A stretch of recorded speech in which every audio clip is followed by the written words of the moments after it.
जय श्री राम। परम श्रद्धेय स्वामी जी के चरणों में कोटि कोटि नमन। परम श्रद्धेय श्री गोसाई जी के चरणों में कोटि कोटि नमन। अनंत कोटि ब्रह्मांड नायक परात्पर सर्वेश्वर प्रभु श्री रामचंद्र जी के चरणों में कोटि कोटि नमन। सभी प्रेमी भक्तों को मेरा बहुत बहुत प्यार, बहुत बहुत आशीर्वाद। श्री राम जय जय राम।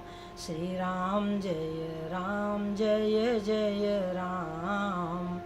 मंगल मूर्ति मारुति नंदन, सकल मंगल मूल निकंदन। पवन तनय संतन हितकारी, हृदय विराजत अवध बिहारी। मातु पिता गुरु गणपति नारद, शिवा समेत शंभु सुख सारद।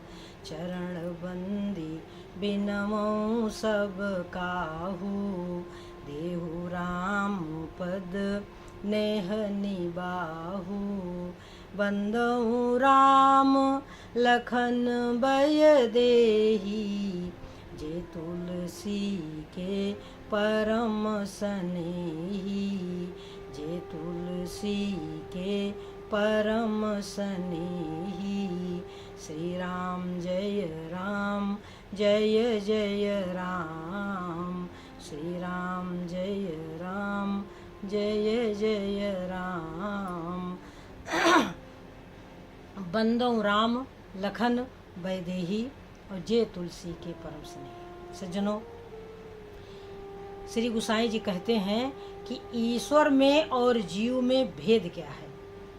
भेद ये है कि परबस जीव सो बस भगवंता। जीव अनेक एक श्रीकंता, माया बस जीव अभिमानी। और ईस बस माया गुण खानी। श्री राम जय जय राम। श्री राम जय जय राम।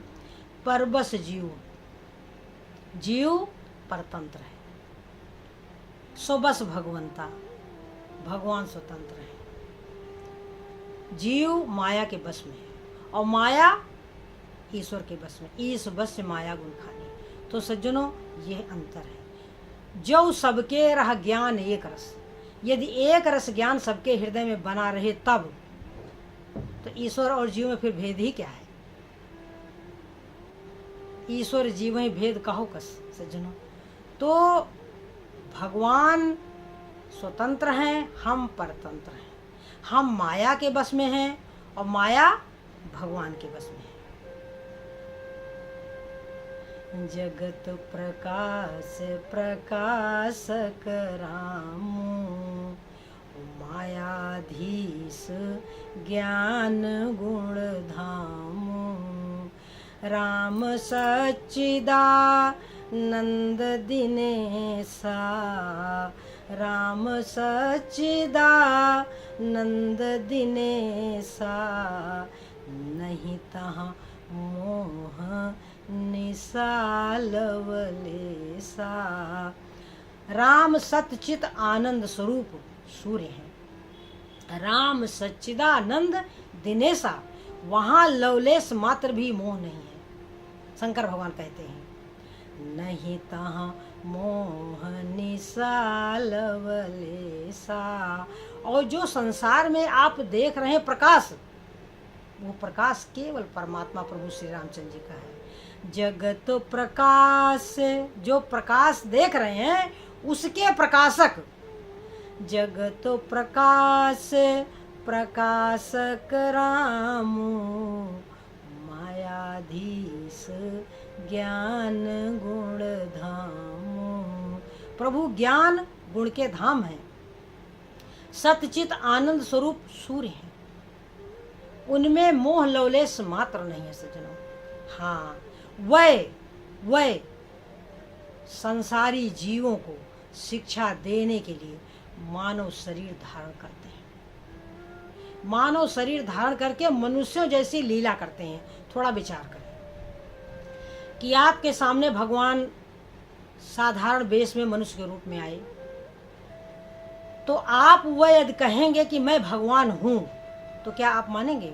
बिल्कुल नहीं मानेंगे, बिल्कुल नहीं मानेंगे। और सही मानों में यह जीव जो है भगवान का ही स्वरूप है। तो अपने जैसी आकृति को देख करके वो कैसे मान लेगा कि वो परमात्मा है?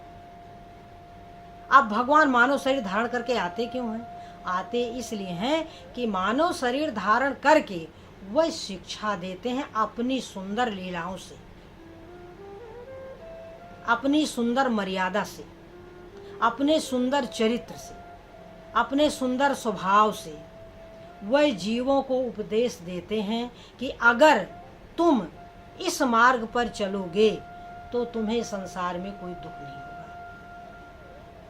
दुख दिखेगा कि आप दुखी हो। जैसे भगवान राम संसार की दृष्टि में दुखी दिख रहे थे कि भाई भगवान बन गए, तो सारे अयोध्यावासी जो हैं दुखी हुए। क्यों? क्योंकि भगवान राम जैसे साधु और आज बन जा रहे हैं, बन बन भटकेंगे। परंतु प्रभु के लिए यह दुखमय नहीं था, माता सीता के लिए, लक्ष्मण के लिए यह दुखमय नहीं था। उनके लिए तपस्या क्या चीज है? तपस्या उन्होंने ही बनाई है। सन्यासियों को, मनुष्यों को, गृहस्थ आश्रम को, सब कुछ उन्होंने ही बनाया है। तो उनके लिए कुछ करना सीधी बात है कि जो जिस कार्य के लिए हमारे मन में इच्छा होती है उस कार्य को करने में हमें कोई कष्ट नहीं होता। तो उन्होंने जब अपनी लीला रची कि हमें धराधाम पर जाना है, तो हमें कैसी कैसी लीलाएं करनी है, कहाँ जन्म लेना है, कहाँ कहाँ जाना है, किन किन का कल्याण करना है, क्या क्या संसार वालों को किस किस प्रकार से शिक्षा देनी है। अगर वह इस प्रकार की शिक्षा ना देते तो जैसे जीवों को कहा जाता है कि भाई भगवान का नाम लो, भगवान के पूजा पाठ करो, भगवान की स्तुति करो तो तुम्हारे सभी मनोरथ पूर्ण हो जाएंगे। तो इसलिए भगवान ने सुग्रीव का कथा दिखा दी, विभीषण की कथा दिखा दी कि विभीषण भगवान की शरण में गए, माला माल हो गए। जो उनकी शरण में गया वो माला माल हो गया। जिसे मुक्ति चाहिए थी, जैसे सबरी को मुक्ति चाहिए थी, भगवान ने उन्हें मुक्ति दे दी। ऋषियों, मुनियों, महात्माओं को भक्ति, मुक्ति, ज्ञान चाहिए था, उनको वो दे दिया। सुग्रीव को राज्य चाहिए था, राज्य दे दिया।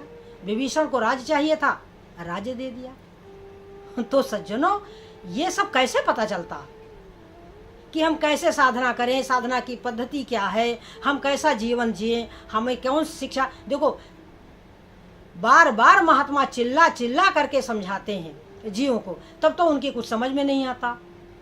और सोचो, जब कुछ होएगा ही नहीं, जैसे निर्गुण निराकार की बात आती है, तो किस चीज़ का आप गुणगान करोगे? जो निर्गुण निराकार वाले हैं वह भी तो गीता रामायण ही लेकर के चलते हैं। हम एक जगह कथा सुनने गए तो वहाँ निर्गुण निराकार ब्रह्म के उपासक थे, परंतु उन्होंने बोला क्या? भाई वो लोग गुरु को मानते हैं।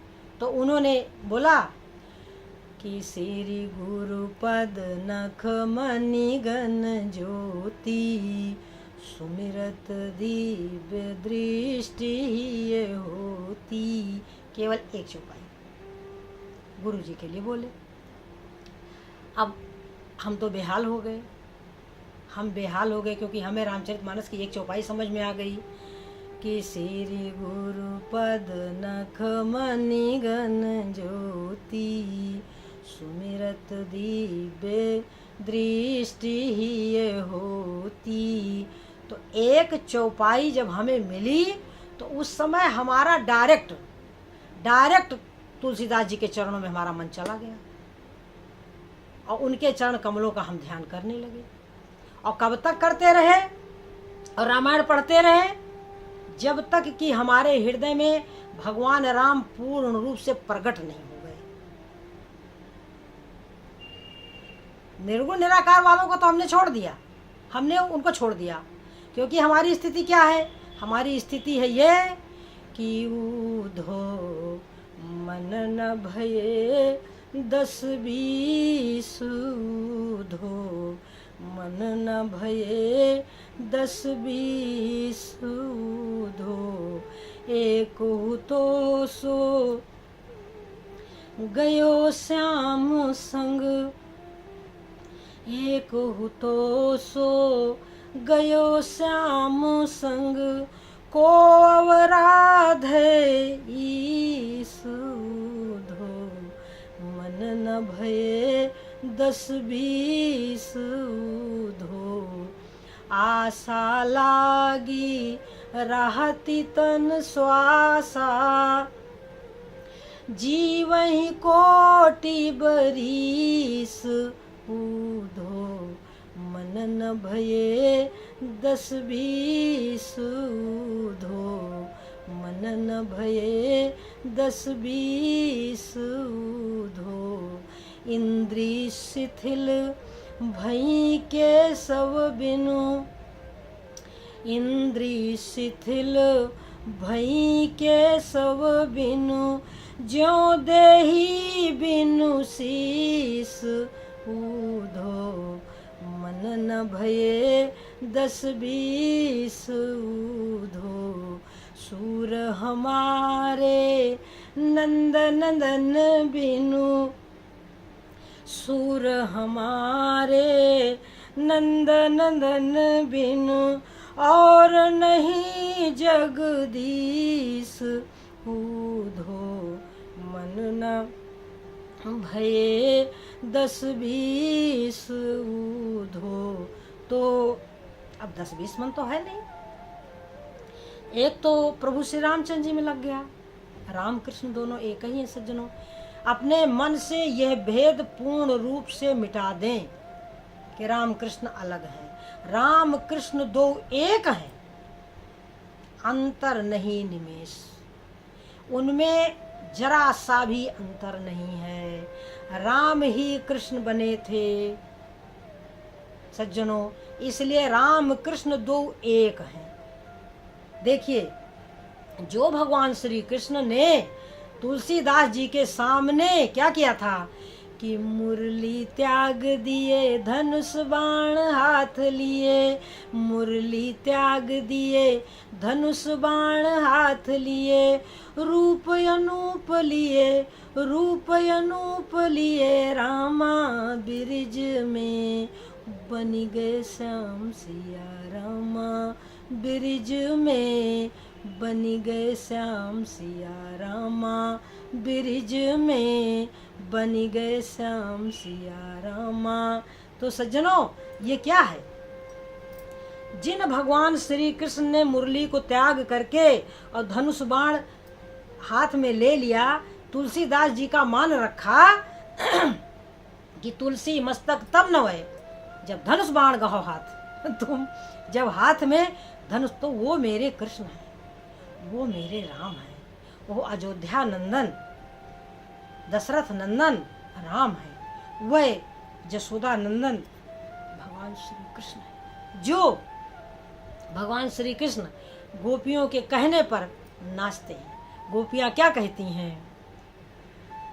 तनी नाच दे कन्हैया मोरे अंगना में आए, तनी नाच दे कन्हैया मोरे अंगना में, अरे अंगना में आए दूंगी माखन खवाए तोहे, अंगना में आए दूंगी माखन खवाए, तनी नाच दे कन्हैया मोरे अंगना में आए, तनी नाच दे कन्हैया मोरे अंगना में आए, तनी नाच दे कन्हैया मोरे अंगना में आए, तनी नाच दे। अंगना में आए दूंगी जेवना जेवाए तोहे, अंगना में आए दूंगी जेवना जेवाए, तनी नाच दे कन्हैया मोरे अंगना में आए, तनी नाच दे कन्हैया मोरे अंगना में आए, तनी नाच दे कन्हैया मोरे अंगना। तो जो भगवान श्री कृष्ण अपने भक्तों के अंतर्भाव को पहचान करके, भगवान राम जब राम रूप में थे तो जहाँ जहाँ गए जिसने जिस रूप में उनको चाहा, भगवान ने उसी समय मन बना लिया कि आगे भगवान श्री कृष्ण के रूप में हम इन सब की इच्छा को पूर्ण करेंगे सज्जनों। तो वही उनके भक्त 16,108 रानियां बनी हैं, वही सब गोपियां बनी हैं, वही जो भगवान श्री कृष्ण को जिस भाव से चाहता था, भगवान राम ने कृष्ण रूप लेकर के उसकी उन भावनाओं को पूर्ण किया था सज्जनों। और सारी कथाएं प्रमाण है अनेकों ग्रंथों में। तो अब हम अनेकों ग्रंथों की तरफ नहीं जाएंगे, केवल इतना समझो कि राम ही कृष्ण थे, राम ही कृष्ण है, राम कृष्ण ही राम है, दोनों एक ही हैं, उनमें जरा सा भी अंतर नहीं निमेष, उनमें जरा सा भी अंतर नहीं सज्जनों। प्रेम वह प्रेम है, वह ज्ञान है, वह भक्ति है, वह हमारे जीवन है, वह हमारे प्राण है, वह हमारे सर्वस्व है, सर्वस्व। कुल मिलाकर के वह नारायण इस धराधाम पर आते ही इसलिए हैं कि देखो कृष्ण भगवान की लीला क्या है, ध्यान रखो, वो चिंतन के लिए अनेकों रूप बनाया भगवान श्री कृष्ण ने। तो बनियाए गोपी बनवारी, बनियाए गोपी बनवारी, कैसा रूप बनाया, पहिरे घूमर दार घाघरो, पहिरे घूमर दार घाघरो, ओढ़ चुनर भय नथवारी, बनियाए गोपी बनवारी, बनियाए। और क्या किया, मोहनी रूप धर्यो मन मोहन, मोहनी रूप धर्यो मन मोहन, मोह लिए सब नर नारी, बनियाए गोपी बनवारी, बनियाए गोपी बनवारी, बनी आए। तो सज्जनों वो लीला करते हैं, उनकी सुंदर मधुर अनेकों प्रकार की लीलाओं को हमारे चिंतन के लिए है। यदि उनका ऐसा चिंतन आप करते हैं भगवान श्री कृष्ण का, राधा का, तो निश्चित ही आपके हृदय में प्रेम प्रकट हो जाएगा। उनकी लीला चिंतन के लिए, ध्यान रखिए, चिंतन के लिए, आपके हृदय में प्रेम प्रकट करने के लिए है। आपके हृदय में उन्होंने लीलाएं की ही थी, इसीलिए छोटी सी उम्र में उन्होंने अनेकों प्रकार की लीलाएं करी अपने भक्तों को आनंद देने के लिए, चिंतन के लिए। उनके जैसी लीला का कभी आप अनुकरण ना करें, कभी ना करें। भगवान हैं, हम भगवान नहीं हैं, हम संसारी जीव हैं, इस बात का हमेशा ध्यान रखें सज्जनों। भगवान है, हम एक साधारण से इंसान हैं, जीव हैं। हमें उनका चिंतन करना चाहिए और मगन रहना चाहिए। और भगवान राम की मर्यादा अनुकरण करने के लिए, हमें अपने जीवन में उतारने के लिए सज्जन बंधु। तो इस रहस्य को समझिए। तुलसीदास जी ने लिखा कि राकापति खोडस वहीं तारागण समुदाय, 16 कला से संपन्न चंद्रमा प्रकट हो। राकापति खोडस वहीं तारागण समुदाय, और सारे तारागण आकाश में प्रकट हो जाएं। और सकल गिरि निदौला, ये सारे पर्वतों में दावा अग्नि लगा दी जाए। लेकिन बिना सूर्यदेव के तो रात नहीं समाप्त होगी। विचार करें, 16 कला से संपन्न चंद्रमा प्रकट हो और तारागण समुदाय, सारे तारागण प्रकट हो जाएं, और सकल गिरिह दौलाइए, दावा अग्नि लगा दी जाए कहाँ पर्वतों में, तो क्या दिन हो जाएगा? दिन नहीं होगा। ऐसे ही बिनु हरि भजन खगेसा, ऐसे ही बिना भगवान के भजन के, काकभूषुंडी जी कहते हैं कि ऐसे ही बिनु हरि भजन खगेसा, मिटई न जीवन केर कलेसा, मिटई न जीवन केर कलेसा। ऐसे ही बिनु हरि, बिना भगवान के भजन के, रामचंद्र के भजन बिन जो चाह पद निर्वाण।